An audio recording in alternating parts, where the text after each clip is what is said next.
नमस्कार दोस्तों, मैं प्रवीण कुमार उज्जवल क्लासेस में एक बार फिर आप सभी का स्वागत करता हूं। आई होप कि आप सभी बहुत अच्छे होंगे और आप सभी को खिचड़ी की ढेर सारी शुभकामनाएं।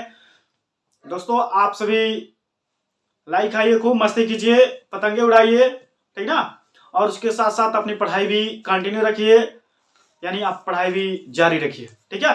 तो आज की इस वीडियो में मैं आपको बताने वाला हूं समजात अंग क्या होते हैं और समरूप अंग क्या होते हैं, ठीक ना। ये आपके एग्जाम की दृष्टि से बहुत ही महत्वपूर्ण है और एक क्वेश्चन आपको 4 नंबर में पूछे जाएंगे, ठीक है।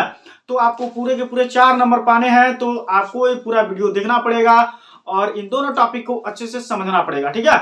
तो देखिए क्वेश्चन कैसे करता है। यहाँ पे क्वेश्चन क्या है देख सकते हैं यहाँ पे, समजात तथा समरूप अंगों को उदाहरण देकर के समझाइए, ठीक ना।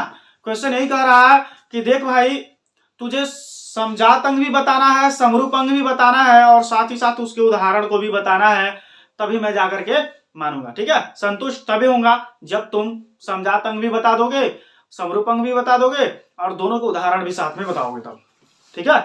तो यदि आप मेरे चैनल पे नए व्यूअर्स हैं तो आप चैनल को सब्सक्राइब कर लीजिए और वीडियो को ज्यादा से ज्यादा शेयर कीजिए, लाइक भी कीजिए दोस्तों। तो चलिए हम लोग स्टार्ट करते हैं। यहाँ पे देखते हैं कि आखिर ये समजात अंग होते क्या है, ठीक ना। तो ये जो समजात अंग है जिसको इंग्लिश में बोलते हैं, यहां पे देख सकते हैं होमोलोगस ऑर्गन, ठीक ना। समजात अंग को इंग्लिश में क्या बोला जाता है? Homologous organ. आई बात समझ में?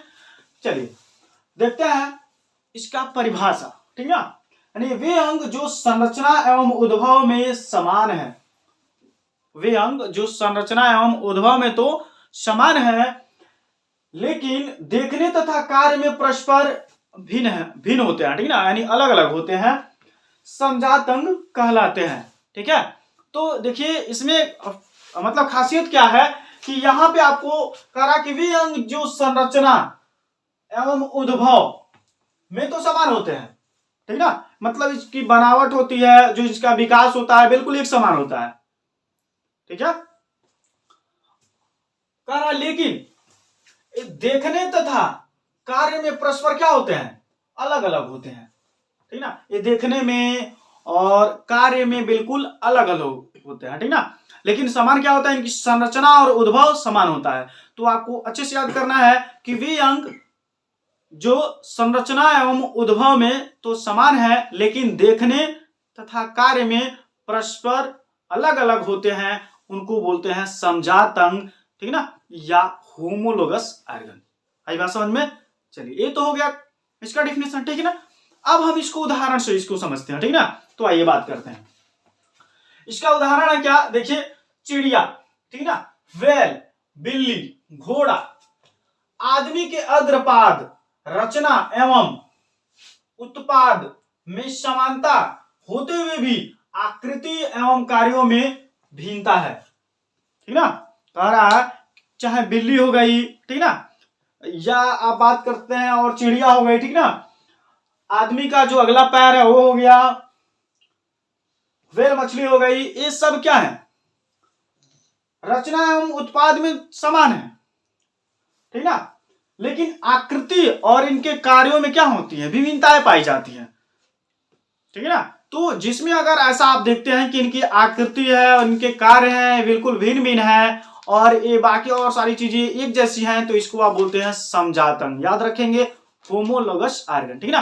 तो आप क्या करेंगे इसमें, आप उदाहरण में दे देंगे चिड़िया का पंख होगा, ठीक ना, व्हेल मछली है, बिल्ली का अग्र जो पाद है, मनुष्य का जो अग्र पाद है, ठीक ना। तो इन सारी चीजों को आप बताएंगे क्या कि ये समजात अंग के ही उदाहरण है, ठीक ना। क्योंकि ये देखने में आपको क्या, आपको ये देखने में बिल्कुल समान दिखेंगे, लेकिन जब इनके कार्य की बात करेंगे, ठीक ना, इनकी आकृति मतलब जी इनके जो बनावट है, ठीक ना, और इनके कार्य बिल्कुल अलग अलग होंगे। तो ऐसे को आप बोलेंगे क्या कि समजात अंग के क्या है? उदाहरण है, ठीक है। आई बात समझ में आपको? चलिए अब हम लोग बात करेंगे दोस्तों यहाँ पे कि यहाँ पे समरूप अंग क्या होते हैं, ठीक है। आप देखिए मैं इसको भी अच्छे से बताने वाला हूं, ठीक ना, तो इसलिए आप वीडियो में पूरा बने रहिए। अगर वीडियो में आप पूरा बने रहेंगे तो आप कोर्स इन चीजों को सीख लेंगे और आप 4 नंबर आसानी से ऑब्टेन कर लेंगे, ठीक है। देखिए एक एक नंबर का बहुत ज्यादा महत्वपूर्ण होता है दोस्तों बोर्ड एग्जाम में, ठीक है। किसी भी प्रकार का एग्जाम हो बहुत ज्यादा महत्वपूर्ण होता है, तो ये तो आपके लिए जो आपका प्रथम चरण का जो एग्जाम है काफी महत्वपूर्ण है, ठीक ना। तो इसमें आप नहीं चाहेंगे कि आपका आधा नंबर भी कहीं से इधर उधर से कटे, ठीक ना। तो इसको आप अच्छे से देखिए, उदाहरण को अच्छे से याद कर लीजिएगा। अब हम बात करते हैं समरूप अंग यानी एनालोगस आर्गन, ठीक ना। एनालोगस आर्गन क्या होता है इसको हम लोग यहां पर समझेंगे। समरूप अंग क्या होते हैं इसको समझेंगे हम लोग, है बात समझ में। तो चलिए देखते हैं समरूपवा क्या है, ठीक ना। समरूप अंगवा क्या है इसके बारे में हम लोग देखते हैं। तो कह रहा विभिन्न प्राणियों के वे अंग, विभिन्न मतलब होता है दोस्तों क्या कि अलग अलग, ठीक ना। अलग अलग प्राणियों के वे अंग जो संरचना की दृष्टि से तो समान हो लेकिन उनका उद्भव भिन्न अंगों से हुआ हो, ऐसे अंगों को समरूप कहते हैं, ठीक ना। तो अब हम लोग इसको समझते हैं, ठीक ना।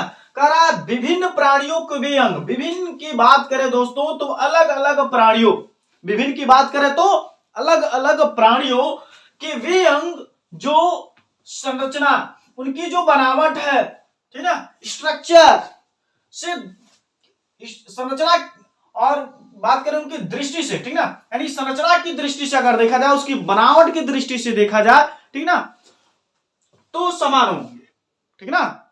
क्या होंगे? समान होंगे। लेकिन जब उनकी हम उद्भव की बात करते हैं, उनके विकास के बारे में बात करते हैं, तो कह रहा है लेकिन उनका उद्भव विभिन्न यानी भिन्न, भिन्न मतलब अलग अलग अंगों से हुआ हो। क्या हुआ हो? अलग अलग अंगों से उनका क्या हुआ हो? उद्भव हुआ हो, विकास हुआ हो। ऐसे अंगों को समरूप कहते हैं या ऐसे अंगों को समरूप अंग कहते हैं, जिसको होमोलोगस आर्गन बोला, सॉरी एनालोगस आर्गन बोला जाता है। आई बात समझ में, ठीक ना। तो ये चीज आपको यहां पे कंफर्म कर लेनी है। आपने ऊपर देखा कि संरचना एवं उद्भव ये यहां पे क्या हो रहे थे? समान हो रहे थे। लेकिन यहां पे आप देख रहे हैं कि संरचना की दृष्टि से समान है, सिर्फ बनावट की दृष्टि से समान है। बाकी अगर उद्भव की बात करें तो उद्भव की दृष्टि से क्या है? ये भिन्न है, ठीक ना। अंगों से क्या है? बिल्कुल भिन्न है। ऐसे को आप बोल रहे हैं समरूप या समरूप अंग, या इंग्लिश में बोलेंगे इसको एनालॉगस आर्गन। है बात समझ में? ठीक है। अब इसका उदाहरण देखिए आप। उदाहरण में क्या क्या है?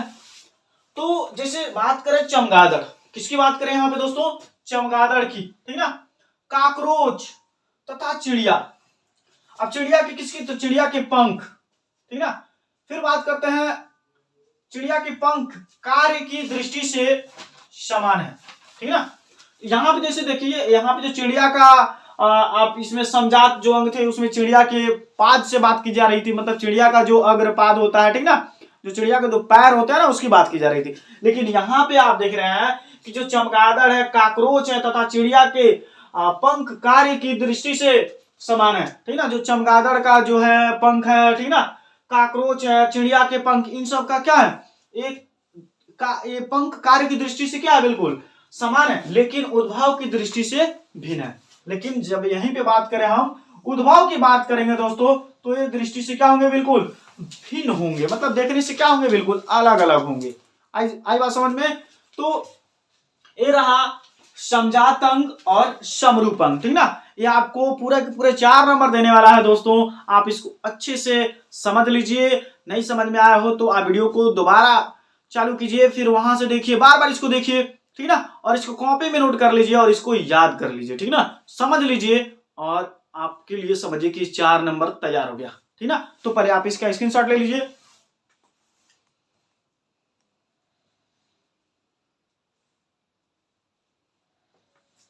चलिए, हो गया ना। तो यहां पे बस मैं आपको यहां पे इस वीडियो में इतना ही बताने वाला था कि समजात और समरूप अंग क्या होते हैं, ठीक ना। तो आई होप कि आपको वीडियो पसंद आया होगा, ठीक ना। और यदि आप मेरे चैनल पे नए व्यूअर्स हैं तो आप मेरे चैनल को सब्सक्राइब कर लीजिए दोस्तों, और बेल आइकन को नहीं दबाया है तो बेल आइकन को भी ऑन कर लीजिए दोस्तों, क्योंकि मेरा जो भी नेक्स्ट वीडियो आएगा उसका नोटिफिकेशन सबसे पहले आपको प्राप्त होगा। Thanks for watching video. जय हिंद।